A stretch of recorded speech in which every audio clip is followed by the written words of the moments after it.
الحمدللہ والصلاة والسلام علی رسول اللہ۔ تعلیم حاصل کرنے کے لیے چہرہ ننگا کرنا۔ سوال کیا گیا ہے، میں نے ٹیلی ویژن پر ایک بار سنا کہ طلب علم کے لیے چہرہ ننگا کرنا جائز ہے۔ مجھے یہ یاد نہیں کہ کس مسلک میں، اور یہ بات کرنے والے کا یہ بھی کہنا تھا کہ رسول اللہ صلی اللہ علیہ وآلہ وسلم کا فرمان ہے، میری امت کے فقہا کا اختلاف رحمت ہے، اور خاص کر میں بے پردگی سے پردہ اور حجاب کی طرف جانا مشکل سمجھتی ہوں، اس لیے مجھے کوئی صحیح راہ کا بتائیں تاکہ میں اس پر چل سکوں۔ الجواب بعون اللہ سبحانہ وتعالی۔ اول، یہ حدیث میری امت کا اختلاف رحمت ہے موضوع ہے، جیسا کہ الاسرار المرفوعہ صفحہ نمبر 506 اور تنزیہ الشریعہ جلد نمبر 2 صفحہ نمبر 402 میں درج ہے، اور اس حدیث کے متعلق شیخ البانی رحمہ اللہ کہتے ہیں اس کی کوئی اصل نہیں، محدثین نے اس کی سند تلاش کرنے کی کوشش اور جد و جہد کی ہے لیکن انہیں اس کی سند ہی نہیں مل سکی، اور المناوی رحمہ اللہ نے سبکی رحمہ اللہ سے ان کا یہ قول نقل کیا ہے، یہ حدیث محدثین کے ہاں معروف نہیں، اور نہ ہی مجھے اس کی کوئی صحیح اور نہ ہی کوئی ضعیف سند بلکہ موضوع سند بھی نہیں ملی۔ اور زکریا انصاری نے تفسیر بیضاوی صفحہ نمبر 92 کی تعلیق میں اس کو ثابت کیا ہے۔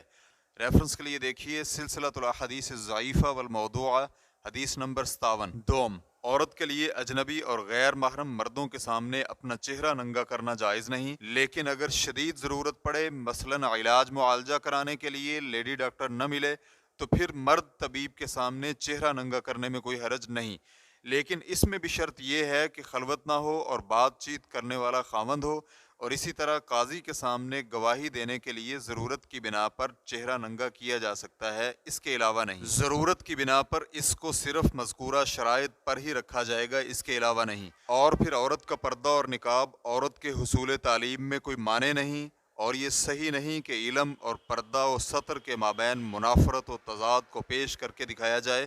اور اس علم میں کوئی برکت ہی نہیں جو معصیت و نافرمانی کے ذریعے حاصل ہو اور عورت کی عزت خراب کر کے حاصل ہوتا ہو۔ دیکھیں، یہی با پردہ عورت اپنے پردہ میں رہتے ہوئے اور مردوں کے ساتھ بغیر کسی اختلاط کے ہی بلند اور اعلیٰ مرتبہ و شرف تک پہنچی، اور اس نے علم میں بہت بلند مقام بھی بغیر چہرہ ننگا کیے ہی حاصل کیا تھا۔ اور ہم دیکھتے ہیں کہ وہ عورتیں جو اپنے جسم پر تھوڑا اور قلیل سا لباس ہی پہنتی ہیں، وہ علمی میدان میں فیل ہو کر رہ گئیں، تو حد کے عزت سے کب علم حاصل ہوتا ہے اور پردہ حصول علم میں کب مانے ہوا ہے؟ اور پھر بالغ مسلمان عورت پر چہرے کا پردہ کرنا تو فرض ہے، چنانچہ تعلیم کی غرض سے عورت کا چہرہ ننگا کرنا جائز والا قول صحیح نہیں۔ اللہ رب العزت سے ہماری دعا ہے کہ وہ آپ کو اپنی رضا و خوشنودی کے اعمال کرنے کی توفیق نصیب فرمائے، اور آپ کو اس سوال اور استفسار پر اجر عظیم سے نوازے۔ ہماری آپ کو نصیحت ہے کہ آپ شک اور اختلاط والی جگہوں سے دور رہیں اور اجتناب کریں، اور آپ کو رسول اکرم صلی اللہ علیہ وآلہ وسلم کی جانب سے یہ خوشخبری ہے۔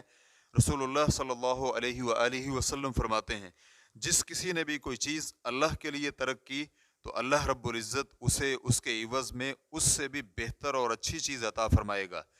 اس لیے آپ اللہ رب العزت سے مدد مانگیں اور صبر سے کام لیں۔ پہلی عورتوں نے تو اسلام میں داخل ہونے کے لیے اپنا دین اور اپنے خاوند اور اپنے وطن تک کو خیر آباد کہہ دیا تھا، تو یہ بے پردگی سے پردہ اور حجاب اختیار کرنا تو ان عورتوں کے عمل کے مقابلہ میں کچھ بھی نہیں، اور آپ یہ بھروسہ رکھیں کہ آپ اس عمل کے بعد دوسری باپرد بہنوں کے لیے قابل اعتماد بن جائیں گی، اور وہ آپ کی اس منتقلی اور پردہ کے اختیار کرنے میں معاون ثابت ہوں گی۔ آپ شریر اور فساد و خرابیاں پیدا کرنے والوں کی طرف متوجہ نہ ہوں، جن کا کام ہی بے دینی اور بے پردگی پھیلانا ہے، کیونکہ وہ تو آپ کے لیے شر کو ہی پسند کرتے ہیں، خیر و بھلائی کو نہیں، اور نہ ہی وہ آپ کے لیے کوئی سعادت اور اجر و ثواب چاہتے ہیں، یا پھر انہیں حقیقی سعادت اور اجر و ثواب کی راہ کا علم ہی نہیں۔ واللہ تعالی اعلم۔